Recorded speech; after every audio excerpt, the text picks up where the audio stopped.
lihat kepada bab 13 iaitu homeostasis dengan sistem urinary manusia. So, apakah dimaksudkan dengan homeostasis? Homeostasis adalah pengawal aturan faktor fizikal dan faktor kimia persekitaran. Maksudnya dia akan mengawal persekitaran secara fizikal dan kimia, dan dalam pada yang sama dia akan atur dia sampai ke julat yang normal supaya sel berfungsi dalam keadaan optimum. Okey, maksudnya di sini homeostasis ni dia adalah mengawal. Lepas dia telah mengawal, dia akan aturkan, dia akan adjustkan persekitaran tu secara fizikal ataupun kimia kepada normal, keadaan yang normal. Okey, nombor ataupun kadar yang normal. Kenapa dia perlu dalam keadaan yang normal? Supaya sel tu dapat berfungsi secara effectively, secara optimum. So macam enzim, kalau dia di tempat yang sangat panas, kebanyakan enzim dia akan mati dalam keadaan yang panas. Jadi dia tak boleh bekerja dengan efektif, dengan efisien. Okey, so maksudnya homeostasis adalah untuk mengawal. Lepas tu dia mengatur kepada julat yang normal supaya sel dapat berfungsi dalam keadaan optimum. Okey, contoh persekitaran yang dikawal dan diatur secara fizikal ataupun kimia adalah, kita melihat kepada faktor fizikal iaitu 3 juga, suhu, tekanan osmosis darah, tekanan darah. Manakala faktor kimia adalah dia akan mengawal dan atur nilai pH, kepekatan garam mineral dan kepekatan gula darah. Okey, di sini kita melihat dia punya homeostasis, macam mana mekanisme homeostasis. Okey, kita melihat kat textbook kat sebelah sini dengan nota sebelah sini. Right? Okay. Di sini dia cakap nilai faktor yang melebihi julat normal dia akan turun. Okay, maksudnya di sinilah. Kalau sistem aturnya, kalau kandungan gula dia sangatlah tinggi, okay, dia akan dibagi tahu untuk menurunkan nilai awak. Okay, turunkan nilai gula tu supaya dia akan menjadi julat normal. Okay, sama juga dengan sini. Yang B ni, kalau nilai faktor dia sangat rendah, okay, sistem atur di sini sangat rendah, contohnya gula dia sangat rendah. Okay, dia akan dibagi tahu, okay, tingkatkan nilai kamu. Okay, tingkatkan nilai gula kamu. Lepas tu, lepas dia tingkat, dia akan menjadi normal semula. Itu yang dinamakan mekanisme homeostasis. Kalau dia terlalu rendah, dia akan dinaikkan sampai ke normal. Kalau dia terlalu tinggi, dia akan diturunkan sampai ke julat normal. Okay, jadi kita melihat kepada sistem organ yang terlibat dalam mengekalkan persekitaran dalam yang optimum. So dalam silibus ni kita akan menumpukan kepada 4 perkara je, iaitu suhu badan, okay, aras gula dalam darah, tekanan separa karbon dioksida dan tekanan darah. So suhu badan adalah dikawal oleh kulit dan kelenjar peluk, sistem saraf, sistem peredaran darah, sistem otot dan sistem endokrin. Lepas tu aras gula dalam darah adalah dikawal oleh peredaran darah, sistem pencernaan dengan kelenjar endokrin. Dan separa karbon dioksida adalah dikawal oleh sistem respirasi, peredaran darah dan sistem saraf. Dan tekanan darah dikawal oleh sistem peredaran darah dan sistem saraf. Okey, mari kita melihat kepada mekanisme ataupun organisme yang terlibat dalam homeostasis. Yang pertama adalah suhu badan. Okey, kenapa suhu badan ni perlu menjalankan homeostasis? Okey, macam kita sebut tadi, tindak balas metabolisme sel yang dimakinkan oleh enzim dapat berlaku pada tahap optimum. Maksudnya kita punya badan ni banyak enzim. Untuk menjalankan aktiviti kita ada pertolongan enzim. So barulah kita dapat tenaga. So when enzim ni dalam keadaan optimum, dia boleh bekerja dengan efisien. Tapi kalau terlampau panas, dia akan menyahaslikan. So maksudnya dia akan matilah. Okey, macam tadi. Tapi kalau dia dalam keadaan sejuk, dia punya aktiviti sangatlah perlahan. Jadi metabolisme atau untuk mendapat tenaga tu sangatlah lambat. Okey.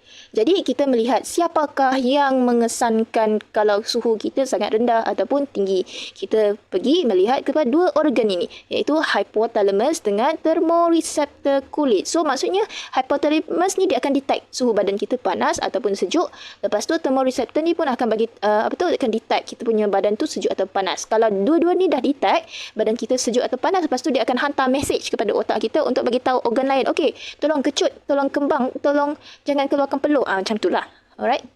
Okey, kita melihat kepada pengawalan suhu badan oleh efektor melalui cara fizikal. Okey, yang ni adalah ketika badan kita berasa panas. Alright, panas. Di sini otot erektor kita akan kurang dirangsang. Jadi, kalau dia kurang dirangsang, dia punya bulu roma dia akan mengendur. Okey, mengendur dan condong. Okey, when dia condong, okey sini kan. When dia condong, First, okay, bulu roma kita menegakkan. Okay, heat ke atas ni. Kita tahu hot adalah atas lebih ringan daripada cold, daripada sejuk. Jadi, macam mana sekalipun kalau bulu roma ni condong, dia trapkan masuk sini. Kalau dia trapkan masuk sini, maksudnya yang kena trap tu adalah yang dah sejuk sedikit. Yang dah sejuk sedikit. So, when sejuk sedikit yang udara dekat sini, yang bawah bulu roma ni, dia sedikit sebanyak boleh menyejukkan kita punya badannya itu. Haba dapat dibebaskan dengan cepat sebab udara tu sejuk kan, sentuh udara panas. Jadi ingat dua benda sahaja. Kita punya otot erector dia akan kendur dan bulu roma kita akan condong. Kenapa condong? Supaya udara nipis yang terperangkap tu boleh membebaskan haba tadi dengan cepat. Alright. Okay, kita melihat kepada yang kedua, otot rangka pula. Okay, otot rangka ni dia akan kurang mengecut, iaitu dia sangatlah kendur. Okay, dia tak menegang. So, when dia kurang mengecut, badan kita tidak berasa gigil. And another story of dia kurang mengecut is that kalau kita kurang mengecut, maksudnya kita kurang membuat aktiviti. So, kalau kita kurang membuat aktiviti, kita akan kurang rasa panas. Macam kalau kita duduk kan, kalau kita ada kawan, kita duduk statik je bawah, keadaannya normal lah. Okay? Keadaan dalam suhu yang normal. Okay? Suhu bilik. Okay? Lepas tu kawan kita, dia buat kerja je. Okay, kita pula duduk je kerja kita. And then kita tengok kan, dia akan rasa panas, ataupun dia akan rasa kuat berpeluh sebab dia kuat bekerja. So banyak peluh. So when banyak peluh dia akan rasa panas. So macam ni lah. Kalau kita buat banyak kerja, kita akan rasa panas. Tapi kalau kita tak buat kerja pula, so maksudnya kita kurang mengecut, so jadi kita akan kurang rasa panas. Alright. So itu analogi dia lah. Okay, kita melihat kepada arteriol, kita punya saluran darah pula. Okay, arteriol kita akan mengembang ataupun dia punya term adalah pemvasolidatan. Alright. Yang ni kena ingat, pemvasolidatan sangat penting.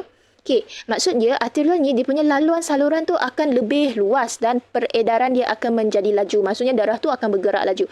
Lepas tu, when bergerak dengan laju, banyak darah akan mengalir ke permukaan untuk mengurangkan haba ataupun membebaskan haba keluar lah supaya badan kita tak rasa panas. Okey, analogi dia ialah di sini yang ni sangat besar laluan darah tu.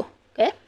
When dia bergerak laju, dia tak ada halangan nak bergerak. Dia nak bergerak. So when tak ada halangan nak bergerak, dia mudah untuk terlepas. Okay, sebab dia high speed. So kalau ada lubang-lubang kecil ni, dia sangat cepat untuk keluar. So, therefore, kenapa dia punya laluan adalah besar atau mengembang? Okey, ataupun analogi dia satu lagi adalah, kenapa dia perlu besar? Sebab tadi kita menerangkan adalah di mana peredaran dia sangat laju. Okey, macam kita duduk ataupun kita sangat peluhan, sangat panas. Kita letakkan speed kipas tu nombor paling rendah ataupun paling laju. Of course, paling laju sebab kita nak heat tu cepat kena remove. So, therefore, kenapa dia punya arteriol dia adalah mengembang ataupun pemvasolidatan, alright, supaya lebih banyak haba yang akan melepas ataupun melepas. Okey, lepas tu kelenjar peluh pula dia akan dirangsang. When kelenjar peluh dirangsang, so maksudnya banyak peluh akan keluar. So when banyak peluh yang akan keluar, okey, sini ni kulit, ni peluh. So when peluh ni keluar, banyak peluh, so dia akan kena sejat. Okay, haba panas dalam peluh ni akan kena sejat. So, when dia sejat, banyak peluh kena sejat, dia maksudnya dia akan menjadi sejuk. Sebab when sejuk keluar, air ni hilang lah. Dia kan ke atas. Heat dia kena serap ke udara. So, badan kita akan lebih cepat sejuk. Okay, lepas tu kita tengok kepada kelenjar adrenal. Kelenjar adrenal ni boleh dilihat di kita punya, kidney. Alright, kidney. Okay. Adrenal dia akan kurang rangsang adrenalin. So, adrenalin ni adalah satu dia untuk fungsi untuk mengeluarkan air kencing. So, kalau kita panas, kita boleh rasakan kita kurang kencing. So, therefore, kita tiada kurang rangsangan adrenalin. Lepas tu, kita akan rasa kurang metabolisme. Okay, lepas tu kita tengok pada kelenjar thyroid pula, di mana kurang rangsangan hormon di kelenjar thyroid, iaitu kurang rembesan thyroxina dan kurang metabolisme. Kenapa semua dikurangkan adalah kerana kalau kita sangat banyak melakukan aktiviti, kita akan rasa panas. Jadi, kelenjar thyroid ni kurangkan semua aktiviti, jadi tak adalah haba dijana ataupun kurang haba dijanakan. Okey, tu yang dikurangkan semua benda. Okey, kita melihat kepada pengawalan suhu badan oleh efektor melalui fizikal when kita rasa sejuk pula. Okey, apabila kita rasa sejuk, kita punya otot erector dia akan mengecut. Okey, menyebabkan bulu roma kita berdiri tegak. Okey, tadi kita cakap, okey sini. Yang ni call A kat sini. So, kenapa dia mengecut dan menyebabkan bulu roma berdiri menegak is that nanti supaya lapisan udara tebal yang terperangkap antara bulu roma tidak sebagai penebat yang menghalang kehilangan haba melalui kulit. Okey, kita tahu atas ni adalah udara sejuk. Udara sejuk Lepas tu kita punya bawah ni adalah panas sebab kita menjalankan aktiviti kan. Okey, bawah ni adalah panas. So, bawah ni adalah panas. So, yang udara sejuk ni, dia punya bulu roma tak boleh condong. Dia kena menegak. Sebab kalau menegak, dia bagi laluan untuk more udara sejuk untuk berdiri kat situ.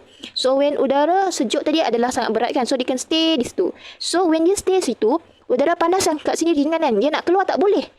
Sebab dia kena halang oleh udara yang sejuk tadi. Therefore, kenapa kita akan rasa sedikit panas when kita dalam keadaan yang sejuk. Kita akan keep warm lah. Okay, therefore kenapa otot erector tu mengecut dan bulu roma kita menegak. Alright, kita melihat kepada arterial ataupun saluran darah kita tadi.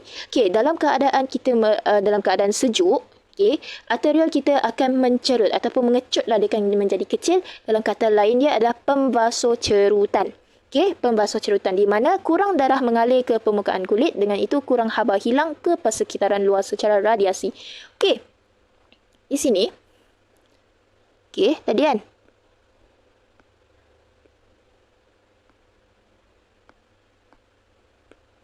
Okey, kalau saluran kita sangat kecil.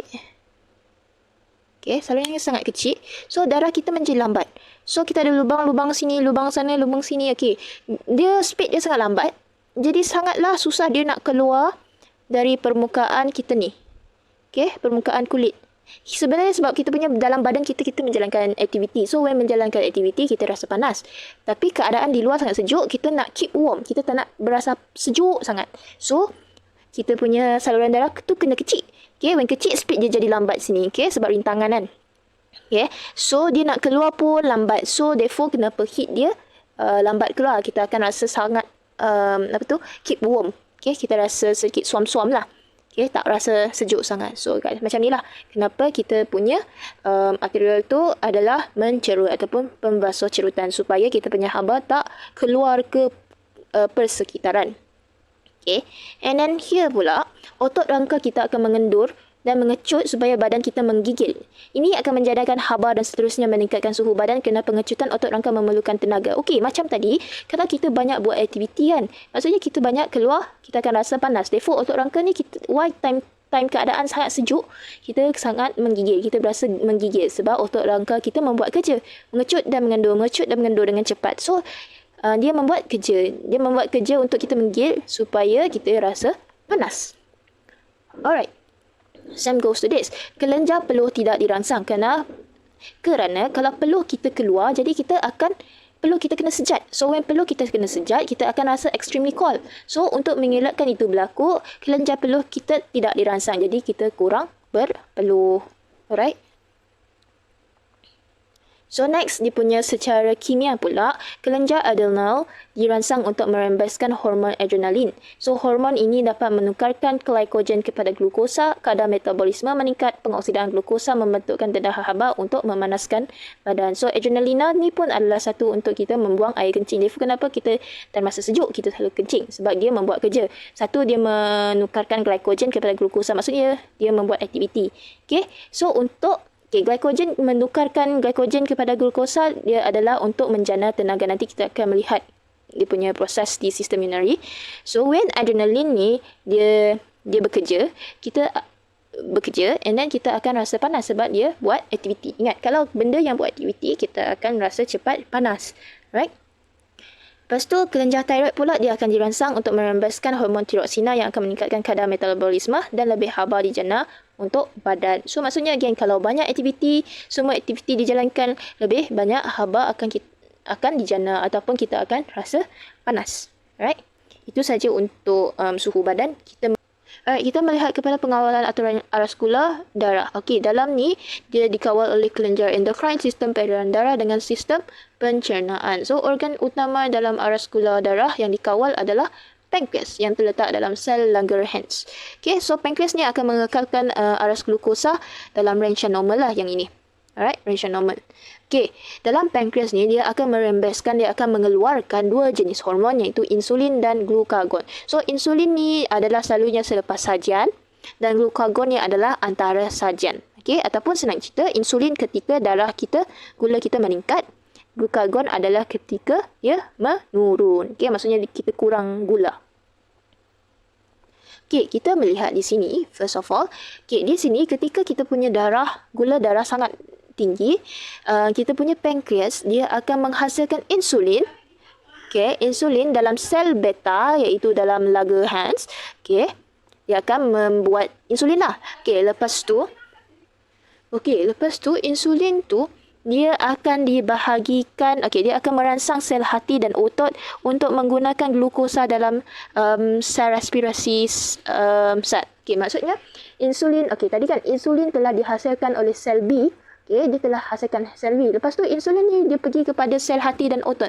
Bagi tahu, okay, untuk gunakan glukos. Okay, insulin ni bagi tahu sel hati dan otot untuk gunakan glukos. Okay, semasa respirasi sel untuk menggunakan habis glukos tu. Supaya nanti kita punya gula darah kita taklah sangat tinggi. Dia tak terkumpul dalam satu tempat. Jadi dia punya equation adalah kalau di hati dan otot, okay, like sini glukosa dia dengan kehadiran insulin dia akan menjadi glycogen. Alright. Lepas tu di sel adipose pula dia akan menukarkan glukosa menjadi lemak.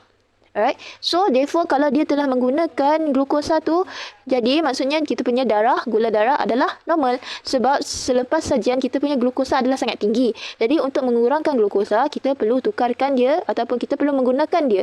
Jadi ada dua tempat iaitu sel hati dengan sel otot dengan sel adipose. So yang ni kalau ketiga-tiga sel yang menggunakan glukos, maksudnya kita mengurangkan kadar glukos. So when kurang mengurangkan kadar glukos, kita akan menjadikan dia menjadikan kepada kadar yang normal. Alright. Berbalik kepada ketika gula darah kita adalah sangat rendah. Okay. Sel alfa pula dia akan mengeluarkan glukagon, hormon glukagon. So hormon glukagon ni akan merangsangkan, dia akan pergi kepada sel hati. Okay, dia akan pergi kepada sel hati. Bagi tahu, okay, untuk mengekalkan glycogen kepada glukosa. Okay, dia bagi tahu. Okay, hey sel hati, tukarkan glycogenmu kepada glukosa. So di sini glycogen dia akan bercampur dengan glukagon tadi, iaitu hormon glukagon kepada glukosa. Ya, gula kita melihat kepada glukosa. So when glukosa dah ada, nanti kita punya gula darah tu akan menjadi normal. Okay, the another function of glukagon is that dia adalah untuk menguraikan lemak. Okay, when dia menguraikan lemak, dia akan menghasilkan asid lemak dan tenaga. Right, that's one of it lah. Dia tak ada mengena dengan gula darah, tapi dia just kalau dia bagikan tenaga. Alright, dia macam kalau orang yang kurang gula ni, dia cepat lemah. So therefore kenapa glukagon ni sangat penting adalah kerana glukagon ni akan menukarkan lemak tu kepada tenaga untuk orang yang kurang gula dalam badan. Okay, so dia akan lebih energi lah sikit. Okay, so kesimpulannya untuk aras gula dalam darah, instead kita tengok pankreas. Okay, pankreas dia menghasilkan dua jenis hormon iaitu insulin dan glukagon. So insulin adalah ketika kita punya glukosa ataupun gula sangat tinggi, manakala glukagon adalah ketika glukosa kita sangat rendah. So apabila gula darah kita sangat tinggi, kita punya pankreas dia akan bagi insulin. So insulin ni dihasilkan dalam sel beta. So insulin ni dia akan bergerak kepada sel hati dan otot untuk bagi tahu, gunakan glukosa ni. Okay, gunakan glukosa. So kehadiran glukosa dengan insulin dia akan menjadi glycogen. Okay, glycogen. Manakala di sel adipose pula, glukosa dengan kehadiran insulin dia akan menjadi lemak. Okay, chop. Lepas dia dah tukar, dia akan menjadi normal. Right, pergi kepada ketika gula sangat rendah, jadi pankreas dia akan mengeluarkan glukagon di sel alfa. Okay, sel alfa ni akan bergerak kepada sel hati. Sel hati dia, lepas glukagon ni bergerak ke sel hati, dia akan menukarkan glycogen kepada glukosa. Maksudnya, dengan kehadiran glycogen tadi akan bertukar kepada glukosa. And at the same time, orang yang kurang darah ni dia sangat lemah. So, glukagon ni dengan bantuan glukagon, lemak tu dia akan menjadi asid lemak dan tenaga lah untuk bagi tenaga kepada orang yang kurang darah ni. Sebab dia orang tadi kan lemah kan. So, therefore dia akan rasa bertenaga lah sedikit. Then, end up dia akan menjadi normal. Okay, and then ada satu penyakit kalau orang tu gagal untuk menghasilkan insulin, maksudnya ketika darah dia sangat tinggi and dia tak boleh nak keluarkan insulin. So insulin dia akan menurunkan kan. Tapi kalau orang tu gagal untuk mengeluarkan insulin, dia punya gula darah sangat tinggi. So end up dia akan menghidap diabetes mellitus. Okay, dia akan cepat haus, penat dan penurunan berat badan. Okay, chop. Okey, kita melihat kepada mekanisme pengawal aturan tekanan separa CO2 dalam darah. So, dalam CO2 darah ni, kita melihat kepada medula oblongata dengan pusat kawalan respirasi. So, medula oblongata adalah di area, di belakang otak kita lah. Okey. So, kita melihat kepada CO2 ketika tekanan separa CO2 yang sangat tinggi. Okey, tekanan separa CO2 sangat tinggi apabila kita membuat aktiviti ataupun kita sangat aktif. Okey. So, when kita sangat aktif, CO2 kita tinggi, dia akan bercampur dengan air. So, when dia bercampur dengan air, CO2 campur dengan air, dia akan menjadi asid karbonik. Okay, asid karbonik ni dia akan terurai menjadi ion hidrogen dengan ion bikarbonat. Okay. Okey, kehadiran ion hidrogen dan ion bikarbonat ni akan menyebabkan nilai pH dan bendalai tisu menjadi rendah. So, perubahan pH ni akan dikesan oleh kemoreseptor pusat medula oblongata dan periferi leher. When kemoreseptor di pusat medula dengan periferi leher dah dikesan, dia dah mengesan nilai pH tu sangat rendah, dia akan menghantar mesej pula kepada pusat kawalan respirasi dan kardiovaskular. Okay. Lepas dia detect by kemoreseptor, dia hantar mesej tu tadi kepada pusat kawalan respirasi dan kardiovaskular. Okay, lepas pusat kawalan respirasi dan kardiovaskular dia dah dapat mesej, dia hantar lagi mesej tu kepada otot interkostal, diafragma otot, kardium dan jantung untuk mengecut dan kendur dengan cepat. Okay, so maksudnya dia nak buang CO2 lah dari badan dia. Sebab kalau kita kuat mengepam, maksudnya kita mengeluarkan lebih cepat oksigen masuk ke dalam badan and mengeluarkan CO2 keluar dengan cepat. So, when otot tu tadi ataupun diafragma apa semua tu dah membuat dengan cepat, jadi pernafasan kita automatically akan menjadi cepat. Sebab kita pump laju kan. Jantung kita pump laju, kita pun nafas dengan laju. So, when nafas kita laju, denyutan jantung pun akan laju, ventilasi pun akan meninggi. Sebab kita menghembuskan lebih banyak CO2 tadi. So, end up, tekanan separa CO2 dan pH akan menjadi normal. Okey, kita ulang balik Okay, first, ketika kita sangat aktif, kita punya tekanan separa CO2 sangat tinggi. So, CO2 dengan kehadiran air, dia akan menjadi asid karbonik. Lepas tu, terurai menjadi ion hidrogen dan ion bikarbonat. So, yang ion hidrogen dan ion bikarbonat ni akan menyebabkan nilai pH dan bendalai tisu dalam badan kita menjadi rendah. So, when rendah, dia detect by kemoreseptor pusat medula oblongata dan periferi leher. Okay, yang oblongata dan periferi ni detect, okay, nilai pH sangat rendah dah. Okay, lepas tu dia hantar mesej kat pusat kawalan dengan kardiovaskular. Okay, when dah terima mesej dari kemoreseptor, pusat kawalan hantar lagi dia punya mesej kepada otot kita untuk buat kerja. So, maksudnya dia dua kali hantar mesej. First kat kemoreseptor, second kat kardiovaskular dengan respirasi. Okay. Lepas dua-dua dah hantar mesej, dia akan hantar kepada otot-otot kita dan jantung-jantung kita untuk mengepam dengan laju. Okay? Kenapa mengepam dengan laju? Supaya kita boleh menghembus dengan lebih banyak CO2 keluar dari jantung kita. Jadi, end up kita punya pernafasan kita akan menjadi lebih laju. Denyutan pun akan lebih laju. Ventilasi pun akan lebih tinggi. Jadi, end upnya di punya result, kita punya CO2 dan pH akan menjadi normal. Okay? Logik. Okey, moving on, kita melihat kepada mekanisme kawal atur tekanan darah. So, dalam sini tekanan darah dikendalikan oleh sistem peredaran darah dengan sistem saraf. Yang in charge dengan atur kawal tekanan darah adalah baroreceptor. So, baroreceptor ni akan mengesan tekanan darah, lepas tu dia akan menghantar impuls kepada pusat kawalan kardiovaskular. So, maksudnya dia hantar mesej ke kardiovaskular bagi tahu kalau tekanan darah tu ada rendah ataupun tinggi. Okey, kita melihat kepada tekanan darah menurun. So, tekanan darah menurun apabila contohnya kita punya badan keluar darah secara sangat banyak. Contohnya kalau kita kena kelar di leher. So, darah tu keluar dengan cepat kan. So, darah tu keluar cepat at the same time tekanan dalam badan kita adalah menurun. So, when kita punya badan punya tekanan darah tu menurun, baroreseptor dia akan kurang dirangsang. When kurang dirangsang, dia akan menghantar mesej kepada pusat kawalan kardio untuk kurang rangsang juga, untuk kurang dirangsang. Jadi menyebabkan kita punya arteri menjadi cerut ataupun pemvasocerutan. So when pemvasocerutan ni adalah untuk menyebabkan laluan arteri itu mengecil.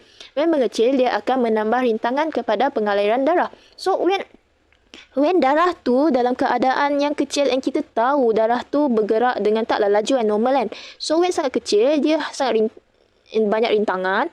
So maksudnya dia akan create pressure di sini, create pressure yang sangat tinggi. Maksudnya kalau kita berjalan di lorong yang kecil macam apa tu yang case di Korea tu kan, yang Halloween kan, laluan yang sangat kecil, so kita kena tolak-tolak by orang kan. So when tolak-tolak yang by orang tu oleh orang yang di sekeliling tu, sebenarnya dia akan menyebabkan tension yang sangat tinggi ataupun tekanan yang sangat tinggi kan? Sebab kita kena tolak, kena himpit, so tension dia ada sangat tinggi. So when dia tension sangat tinggi, automatically nanti dia akan menjadikan tekanan darah tu menjadi normal. Sebab tadi awal-awal darah kita sangat rendah. So when pemvasocerutan, dia akan mengecilkan, akan menyebabkan laluan tu kecil dan tekanan akan meninggi. So end up dia punya jurat normal akan terjadi. So kita melihat pula dengan tekanan darah ketika sangat tinggi. So baroreseptor ni akan dirangsang. Okay, of course, when baroreseptor dirangsang, dia akan hantar mesej kepada kardiovaskular tadi untuk dirangsang juga. So, when both kena rangsang, dia punya arteri tu akan menjalankan pemvasolidatan, di mana dia punya saluran darah tu adalah sangat besar.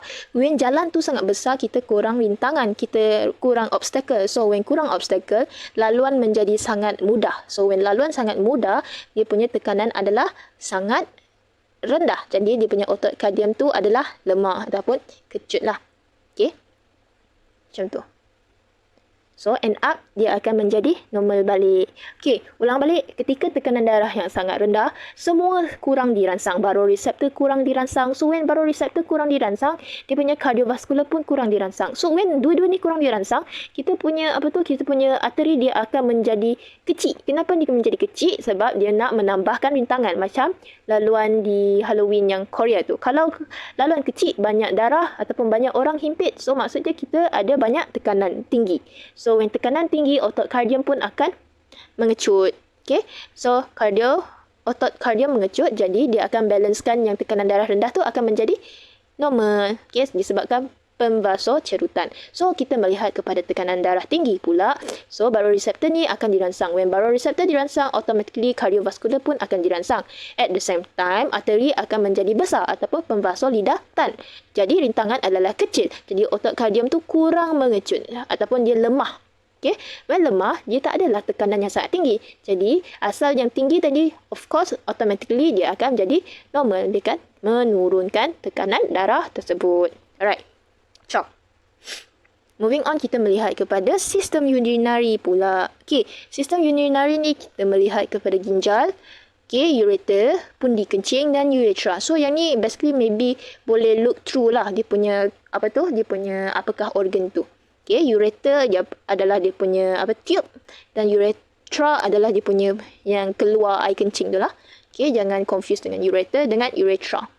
Okay, ginjal, kidney, dan pundi kencing. Alright.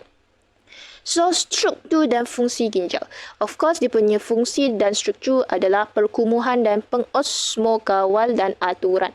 So, perkumuhan maksudnya dia untuk singkirkan bahan kumuh. Maksudnya bahan buangan lah. Contohnya urea, asid urit, amonia, kreatina. Okay, kreatina adalah sel bahan buangan daripada sel otot. Okay, sel otot. Okay, lepas tu pengosmokawal aturan adalah dia punya mengawal isi padu air, kepekatan ayun dalam kencing, tekanan osmosis darah, kandungan elektrolit dan pH. Okay. Okay, kita melihat kepada pembentukan kencing. Okay, untuk menghasilkan kencing kita ada 3 proses, iaitu auscultasan, penyerapan semula dengan rembesan. Okay. Okay, dalam ginjal kita ada satu unit kita panggil nefron. Banyak-banyak cabang nefron ni sebenarnya adalah nefron. Yang kecil-kecil ni adalah nefron. Okay, nefron kita fokuskan kepada 3, iaitu capsule Bowman, glomerulus dengan tubuh renal. Okay, tubuh renal ni nanti kita akan bahagikan kepada beberapa bahagian lah. Okay, kita melihat kepada capsule Bowman. Capsule Bowman adalah berbentuk cawan yang macam ni. Okay, yang berbentuk cawan ni. C. And dia ada glomerulus. Okay, glomerulus adalah darah-darah yang di kawasan kapsul Bowman lah. Okay, lepas tu glomerulus ni dia ada dua. Okay, glomerulus ni dia ada dua arteria, iaitu arteria afferent dengan arteria efferent. Okay, afferent adalah diameter dia sangat besar ataupun laluan masuk. Efferent dia punya diameter adalah sangat kecil ataupun nipis, iaitu saluran yang keluar. Jadi, kalau glomerulus, molekul yang kecil dia akan melalui efferent masuk ke dalam glomerulus, masuk ke Bowman capsule. Tapi molekul yang besar pula, dia akan masuk efferent lalu je masuk balik ke keluar balik ke efferent. Okey, tu bezanya molekul kecil dan molekul besar. Okey. Lepas itu, kita ada tubuh renal. Tubuh renal ada 3 bahagian, iaitu first tubuh berlingkar proksimal yang berbelit ni. Okey. Lepas tu kita ada liku Henle yang berbentuk U shape, berbentuk U. Lepas tu kita ada tubuh berlingkar distal. Okey, dia ada berbelit-belit juga. Okey. Jom kita melihat kepada dia punya pembentukan kencing. So, tadi kita belajar pasal proses ada 3 jenis, iaitu ultraurasan, penyerapan semula dengan rembesan. Okey, kita melihat kepada ultraurasan dulu. Okay, first, darah akan memasuki glomerulus dengan tekanan yang sangat tinggi. Maksudnya, darah dia akan masuk sini. Okay, efferent tadi diameter dibesarkan. Jadi, menyebabkan tekanan hidrostatik yang tinggi. So, molekul yang kecil, dia akan masuk ke dalam glomerulus. Okay, glomerulus.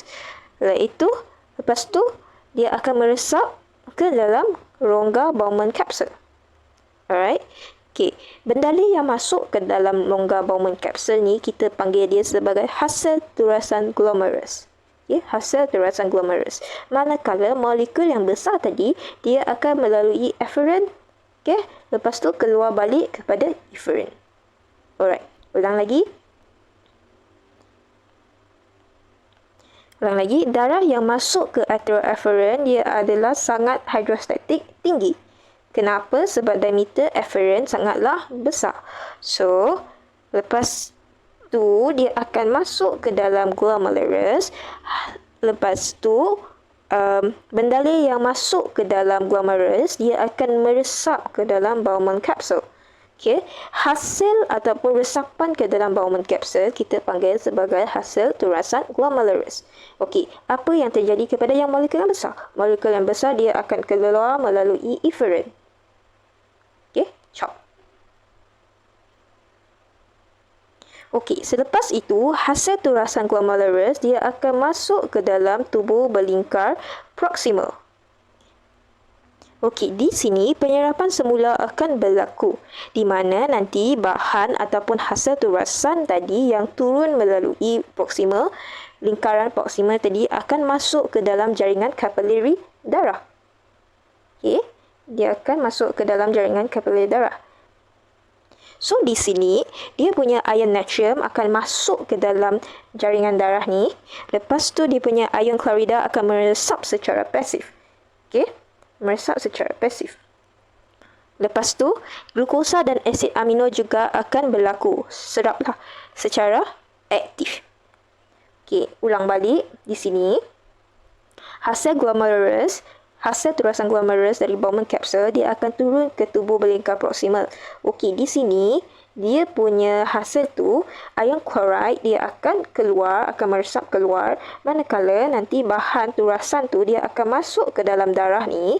At the same time, ion natrium dia akan masuk ke dalam darah. So, pada masa yang sama, penyerapan glukosa dan asid amino juga akan berlaku. So, tadi kita cakap yang ion natrium dan hasil turasan glomerulus dalam darah kan. So, kita tahu kalau banyak sangat pump ion natrium ke dalam saluran darah tu, dia akan menyebabkan kepekatan bahan telarut ke sini. Menyebabkan kepekatan telarut hasil turasan glomerulus menjadi rendah. And ion natrium tu dia akan menjadi hypertonic. So, untuk meningkatkan kepekatan bahan telarut ataupun bahan turasan tadi, untuk make sure dia seimbang, jadi air akan menyerap masuk ke dalam kapilari secara osmosis. Okey, ini. Lepas itu air, ion natrium dengan hasil turasan tu tadi yang ketiga-tiga tu akan turun ke dalam liku Henle. Okey, di sini penyerapan semula kedua akan berlaku. Okey, di sini di mana yang ion natrium turasan tadi dengan air akan diserap semula, di mana air akan diserap, ion natrium pun akan diserap. Okey, lepas itu, lepas air dan ion natrium diserap di liku handy, dia tidak serap habis. Dia masih ada saki-baki lagi. Jadi dia punya bersama saki-baki dan hasil turasan, ia akan lalu lagi ke tubul distal. Okay. Di tubul distal, lebih banyak air dan natrium dan ion klorida akan diserap semula. So tadi maybe dalam kandungan kandungan hasil turasan glomerulus, dia masih ada saki-baki ion klorida tadi yang di atasnya. Dia masih ada saki-baki klorida yang tidak diserap oleh liku handy. Jadi di tubul berlingkar distal, dia akan menyerap semula air ion klorida dengan ion natrium. Okay. Itu serapan yang kedua. Okey, lepas tu kita melihat kepada proses yang ketiga, iaitu rembesan. So rembesan dia maksudnya merembes bahan buangan dalam darah yang tidak turas pada awal ke dalam tubuh renal, dan ini akan berlaku di sepanjang tubul. Dan bahan yang dirembes termasuklah ion, hidrogen, kalium, amonia, urea, kreatina, bahan toksik dan sesetengah dadah. Dan rembesan menyingkirkan bahan buangan toksik serta membantu mengatur aras ion dalam darah. Okey, di sini tadi kan dia punya hasil turasan dia dah masuk ke dalam distal, and then serapan semula dalam proses penyerapan semula adalah ion natrium dia akan keluar, air dia akan keluar, ion klorida dia pun keluar. So masuk kepada rembesan sebab nak buang bahan buangan. Di sini kalium, hidrogen, amonia, kreatina, urea dan sebagainya yang bahan buangan, dia akan masuk ke dalam tubul distal. Okay, dia akan masuk ke dalam tubul distal ni. Kenapa dia masuk ke dalam tubul distal? Sebab dia nak buang at the end of the process nanti. Okay, itu maksudnya rembesan. So di rembesan just ingat is that bahan rembes seperti kalium, hidrogen, urea akan masuk ke dalam tubul distal untuk disingkirkan. Okay. Lepas itu yang kalium, hidrogen dengan amonia apa semua dengan saki-baki turasan tadi, dia akan masuk ke dalam ductus pengumpul. Yang ni adalah proses terakhir, iaitu nak menjadi air kencing. Okey, di sini bendalir renal, kita panggil sebagai bendalir renal. Okey, bendalir renal dia sampai ke ductus pengumpul, yang mana garam adalah sangat sikit dari sini. Sebab tadi garam dah diserap semula kan dalam proses serapan lingkaran distal. So di sini garam adalah sedikit dan air pun ada sangat sedikit. So when dia punya bendalir masuk ke dalam ductus pengumpul, kita panggil dia sebagai air kencing. Okay, air kencing. Sampai je bendalir masuk ke ductus pengumpul, kita panggil dia sebagai air kencing. So air kencing ni, of course tadi kita cakap dia ada urea, dia ada kalium, dia ada hidrogen. So yang ni, lepas dia sampai ke ductus pengumpul, dia akan keluar pula ke ureter, pundi kencing, urethra dan dibuang. Alright, so recap balik sinopsis simplify balik dia punya proses pembentukan kencing adalah first proses adalah ultraurasan. Ultraurasan di mana darah dia akan masuk ke efferent dengan kadar hidrostatik yang sangat tinggi kerana dia punya diameter adalah sangat besar. So when hidrostatik dia tinggi, dia akan terus masuk ke glomerulus. Jadi molekul yang besar dia tak masuk glomerulus, dia akan keluar ke arterial efferent. Okey. Lepas molekul yang tekanan tinggi dan kecil dia masuk ke glomerulus, dia akan diresap ke Bowman capsule. Hasil resapan yang masuk ke Bowman capsule kita panggil sebagai hasil turasan glomerulus.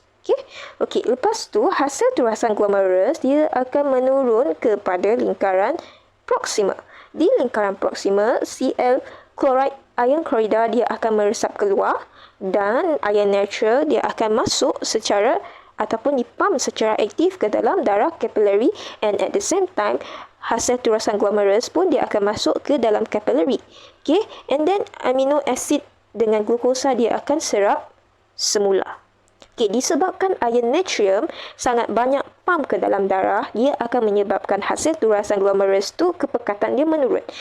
Kalau hasil glomerulus tu turun, natrium tu sangat tinggi, jadi dia tak seimbang. Untuk mengimbangkan dia punya kepekatan, jadi air masuk ke dalam darah melalui proses osmosis.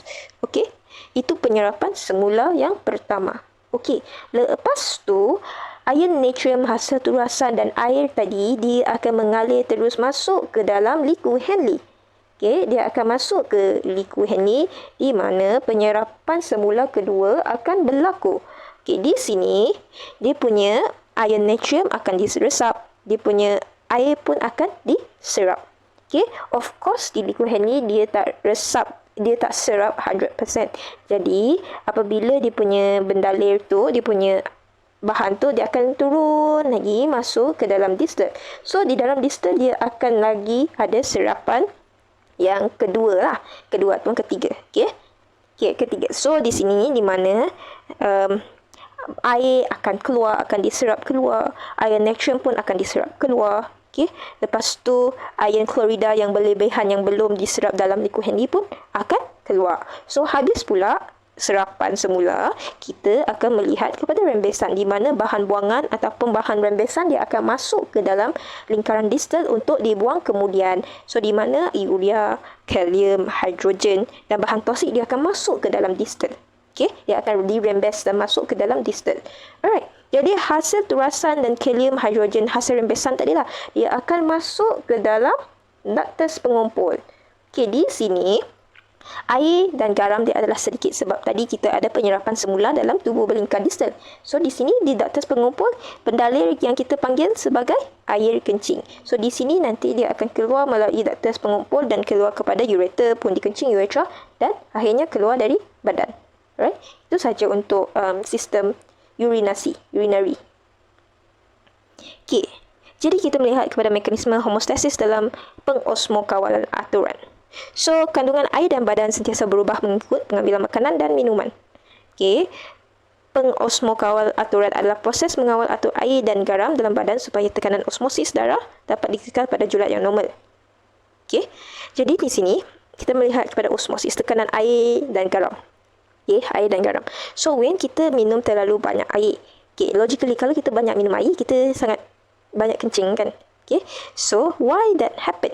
So, kita melihat, when kita banyak minum air, okay, when kita banyak minum air, kita punya tekanan osmosis menurun. Okay, maksudnya air garam kita sedikit. Okay, air garam kita sedikit, jadi tekanan osmosis kita menurun ke bawah julat normal. And then, yang detect tekanan tu adalah osmoreceptor yang dalam hypothalamus. So, when osmosis kita menurun, osmoreceptor ni kurang dirangsang. Okay? Kurang dirangsang. Lepas tu, kelenjar pituitary kurang dirangsang. Jadi, kurang ADH dirembes dalam kelenjar pituitary. So, ADH ni apa? Okay, ADH ni adalah antidiuretic hormon yang mana dia akan menyebabkan kidney kita untuk melepaskan ataupun mengeluarkan kurang air. Okay, kurang air. So, jadinya kalau kurang, so maksudnya kurang air. So, when ADH tu kurang, okay, ADH ni akan menyebabkan dinding tubuh belingkar distal dan ductus menjadi kurang telap terhadap air. Kurang air diserap semula dalam bendarir lena ke dalam kapiler darah dan air kencing lebih cair dan banyak dihasilkan. Okey, senang ceritakan, when kita banyak minum air, tekanan osmosis ataupun kita punya garam semakin kurang. Jadi osmosis kita turun. Okay, osmoreceptor yang detect osmosis turun, dia akan kurang dirangsang. So, when osmoreceptor kurang dirangsang, kita punya kelenjar pituitary pun akan kurang dirangsang, menyebabkan kita punya ADH kurang dirembes. Okay, ADH ni adalah untuk mengurangkan air dalam kita punya kidney, kita punya ginjal. So, when kurang air dalam ginjal, okay, kurang air dalam ginjal, maksudnya nanti kita punya ginjal dia tak akan menyerapkan banyak air lah dalam ginjal kita. So, maksudnya dia kurang telap. Okay, dia tidak akan serap banyak air. Therefore, when kita punya kidney tak serap banyak air, maksudnya dia punya, nanti dia akan keluar dari badan adalah banyak air. Okay. Jadi, di sini, kalau kita minum sedikit air pula, kita punya osmosis punya garam sangatlah tinggi. So, when garam tinggi, osmoreceptor dalam hypothalamus dirangsang. Jadi, kita punya kelenjar pituitary pun akan dirangsang. ADH pun akan dirangsang. Okay? Akan dirangsang. Dirembes. So, when ADH banyak dirembes, so maksudnya dia akan lebih telap kepada air. Dia akan menerima banyak air. Jadi, air banyak resap dalam kita punya distal nanti. Jadi, kita punya air akan menjadi lebih sedikit when kita nak keluarkan. Okay. Okay, senang cerita. Let me write down first.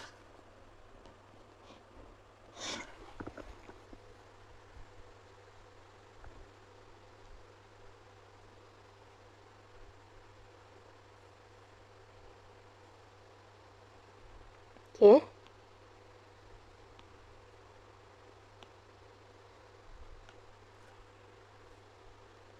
Okay. Minum banyak air. Okay. Menyebabkan kita punya osmol, kita punya tekanan jadi rendah. Tekanan osmosis rendah sebab garam kita rendah. Okay. Ingat satu je sebenarnya. Ingat satu je. Okay. Tekanan rendah. Jadi kita punya baroreceptor salah. Osmoreceptor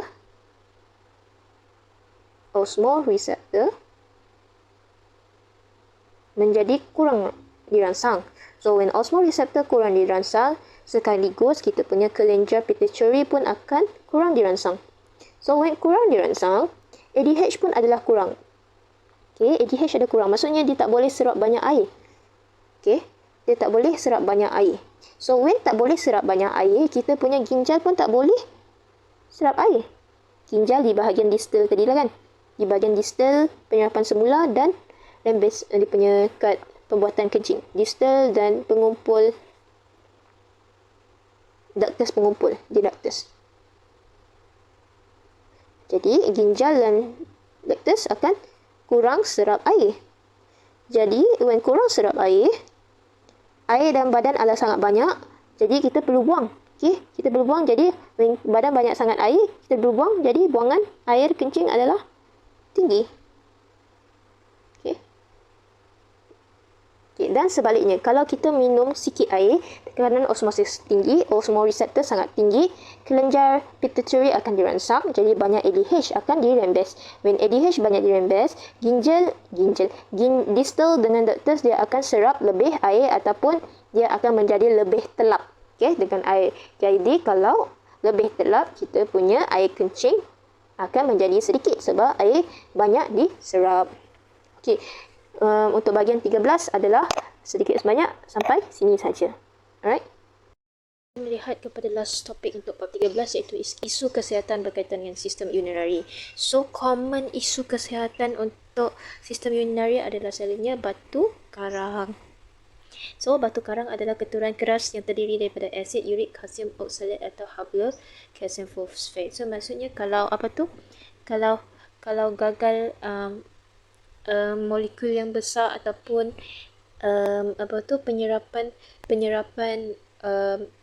penyerapan semula ataupun rembesan tidak masuk ataupun tidak keluar daripada ductus tadi, so dia akan kumpul-kumpul, dia akan menjadi batu karang. So basically untuk isu yang berkaitan dengan urinary adalah hanya untuk batu karang.